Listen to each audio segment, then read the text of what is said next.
मैं जब भी किसी नाम के सामने जगत गुरु पढ़ता हूं तो हंसी आती है।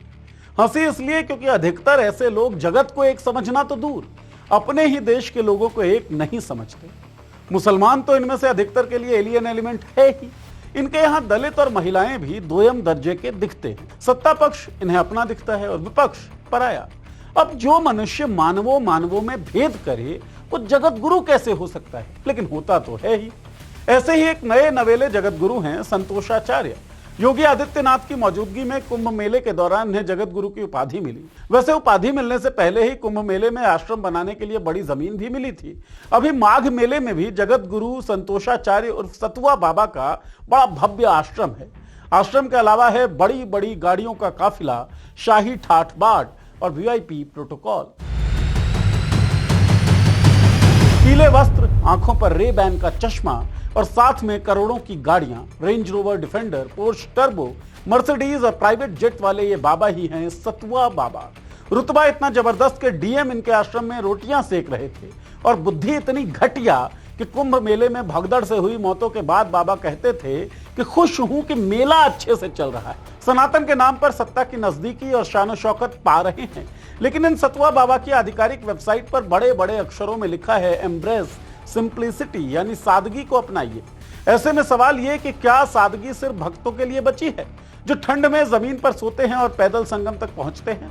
जब एक बाबा जो लोगों को मोह माया त्यागने का उपदेश देता है खुद मोह माया के सबसे चमकदार प्रतीकों के साथ सामने आए तो इसे क्या कहा जाए? यह आस्था है, ब्रांडिंग है या फिर बाबा संस्कृति का नया अवतार? फ्रॉड बाबा के इस एपिसोड में कहानी इसी सतुआ बाबा की।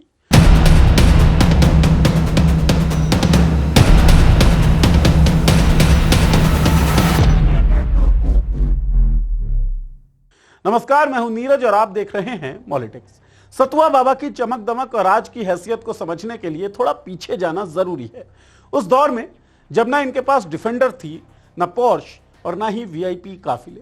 कहानी शुरू होती है उत्तर प्रदेश के बुंदेलखंड इलाके से, ललितपुर जिले के एक छोटे से गांव मसौरा से। यहीं पैदा हुए थे सतीश तिवारी, जिन्हें अब सतुआ बाबा के नाम से जाना जाता है।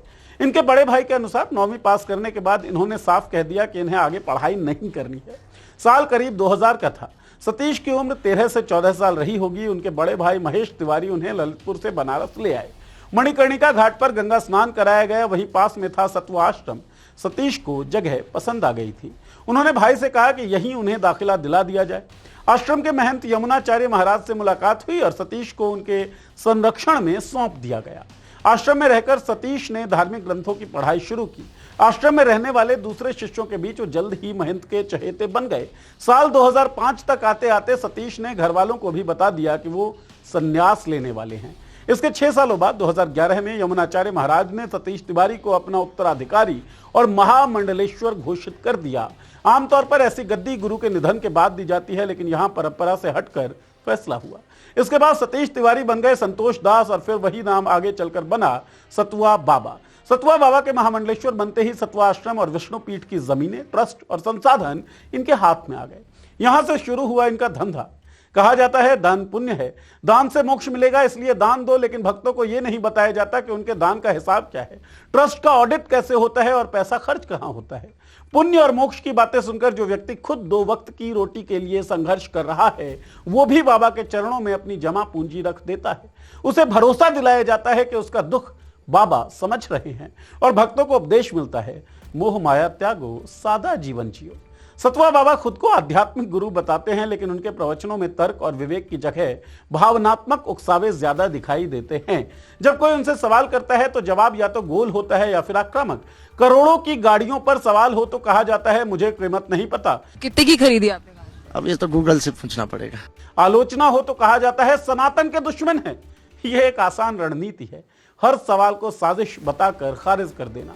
लेकिन सवाल यह है कि एक बाबा को करोड़ों की लग्जरी गाड़ियों की जरूरत क्यों पड़ती है? आमतौर पर साधु संतों की पहचान त्याग, संयम और सादगी से होती है। Range rover defender, Porsche turbo, Mercedes और निजी विमान, ये सब किसी उद्योगपति या सेलिब्रिटी की लाइफस्टाइल होती है, किसी सन्यासी की नहीं। और इतनी महंगी गाड़ियां बाबा के पास आई कहां से? जब यही सवाल मीडिया ने इनसे पूछा तो जवाब आया खुद खरीदी है। ये कार आपने खुद खरीदी है? हाँ। और जब पूछा गया कि आखिर इतनी महंगी गाड़ियों की जरूरत क्या है तो बाबा का तर्क और भी हैरान करने वाला था। बाबा कहते हैं जो लोग समाज को तोड़ने का काम कर रहे हैं उन्हें ये गाड़ियां जल्दी पहुंचकर कुचलने का काम करेंगी। पोर्शे कार हमारे लिए इसलिए जरूरी है क्योंकि समाज में कुछ लोग तोड़ने का काम कर रहे हैं और ऐसे तोड़ने वालों के लिए जल्दी पहुंच के उनको कुचलने के लिए काम करेगी। यानी पोर्श और डिफेंडर उनके मुताबिक सनातन की रक्षा के हथियार हैं। एक दूसरे वीडियो में सतवा बाबा अपनी लग्जरी कारों का बचाव और बड़े स्तर पर करते हैं। ये कहते हैं जो लोग सनातन को और भारत को गरीब समझते थे उन्हें ये गाड़ियां दिखाएंगे कि भारत वैभवशाली है, भारत सोने की चिड़िया है। यानी करोड़ों की कारें उनके हिसाब से राष्ट्रीय स्वाभिमान का प्रतीक है।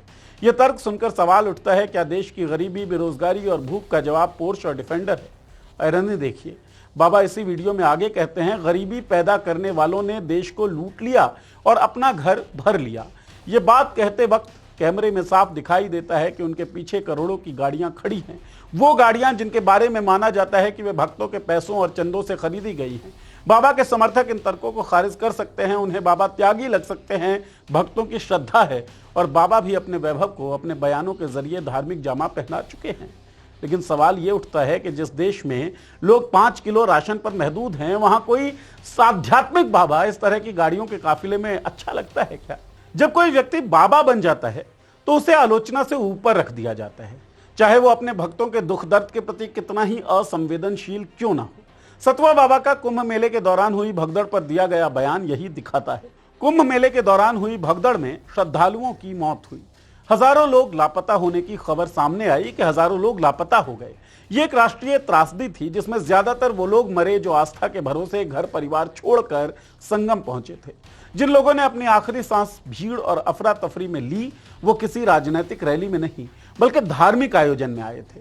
ऐसे मौके पर एक धर्म गुरु से सबसे पहले संवेदना, ठहराव और आत्म मंथन की उम्मीद की जाती है, लेकिन सतवा बाबा का बयान कुछ और ही कहता है। सतवा बाबा कहते हैं कि घटना तो दुखद है लेकिन खुशी है कि प्रक्रिया धूमधाम से जारी है। इस लाइन से सब कुछ साफ हो गया, यानी दुख सिर्फ शब्दों में और बस औपचारिकता भर के लिए थी। असली राहत इस बात की है कि आयोजन, तमाशा और उत्सव रुका नहीं, यानी इंसानी जान से ज्यादा अहम प्रक्रिया है। भीड़ जिंदा रही या नहीं उससे ज्यादा जरूरी है कि मेला चलता रहे।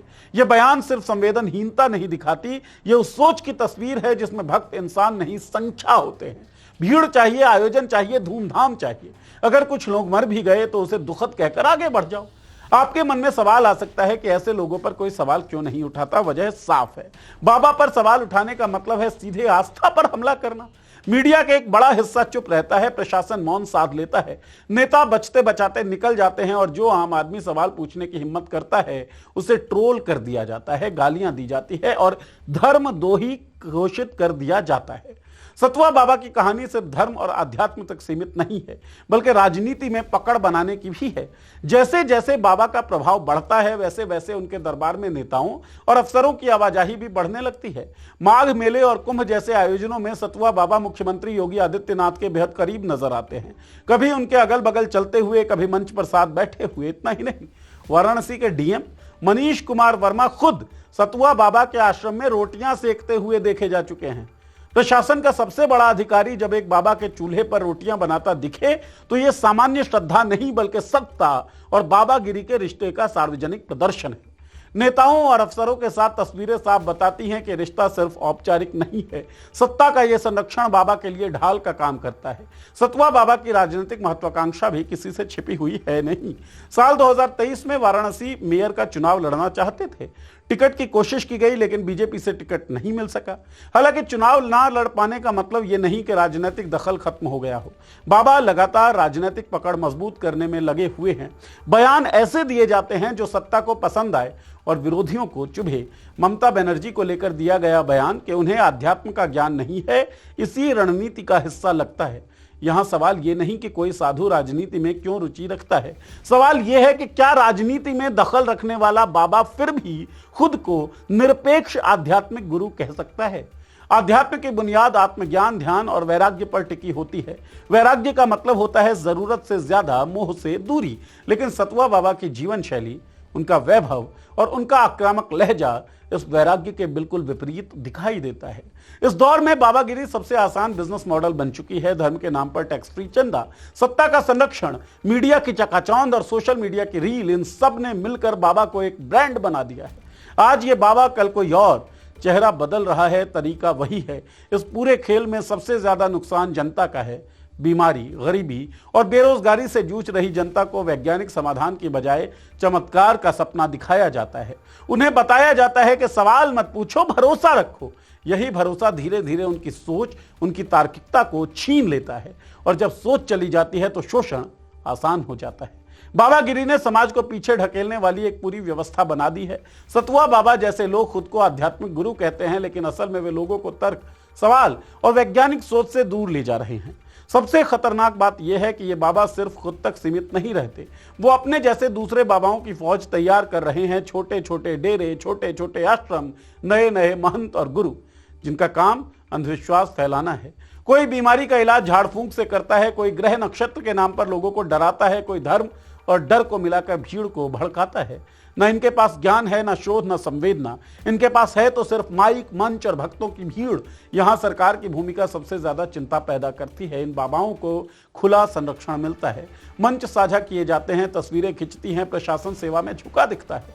सतुआ बाबा और उनके जैसे दूसरे बाबाओं का धंधा सिर्फ पैसा कमाने का खेल नहीं, यह सोच पर कब्जा करने का खेल है। और जब किसी समाज की सोच पर कब्जा हो जाए तो उसे चलाना, मोड़ना और इस्तेमाल करना सबसे आसान हो जाता है। तो ये जो बाबा इकोनॉमी आप देखते हैं और बाबा कल्चर देखते हैं, क्या ये आपकी सोच पर कब्जा करने की एक तरकीब है? आपको क्या लगता है? अपनी राय इस वीडियो के कमेंट बॉक्स में लिखें। वीडियो अगर पसंद आया हो तो शेयर करें अपने दोस्तों के साथ, अपने परिवार वालों के साथ। चैनल को सब्सक्राइब कर लें अगर अब तक ना किया हो, बेल का आइकन दबा दें ताकि हमारे वीडियोस के नोटिफिकेशंस आपको मिलती रहें। शुक्रिया।